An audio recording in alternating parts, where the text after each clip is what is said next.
In today's video, I'm going to teach you how to fix App Store cannot connect, something went wrong. If the App Store is showing cannot connect or something went wrong, don't worry. This usually comes down to connection settings or software that needs a refresh.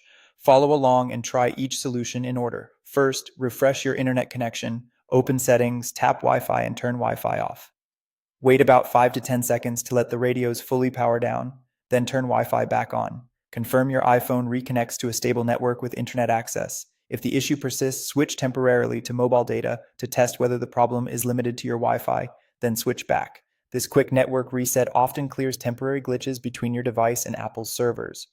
Next, make sure your date and time are set automatically. An incorrect clock can break secure connections to the App Store. In Settings, go to General, then Date and Time, and turn Set Automatically on. Give it a moment to sync, then try opening the App Store again. If you still can't connect, update iOS to the latest version.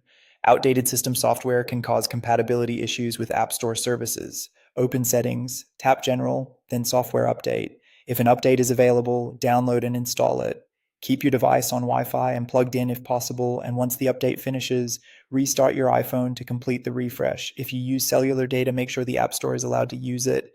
In Settings, tap Mobile Data or Cellular depending on your region. Scroll down to find App Store and make sure the toggle is on. If you're on Wi-Fi only, you can leave this as is, but enabling it ensures the App Store can connect when you're away from Wi-Fi. If it still doesn't work, try these bonus fixes.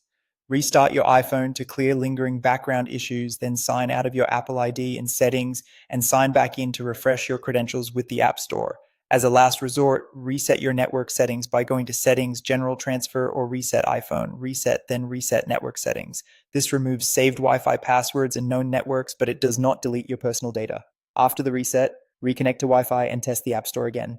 And that's it. If you found this tutorial helpful, don't forget to like the video and subscribe for more App Store tips and tutorials.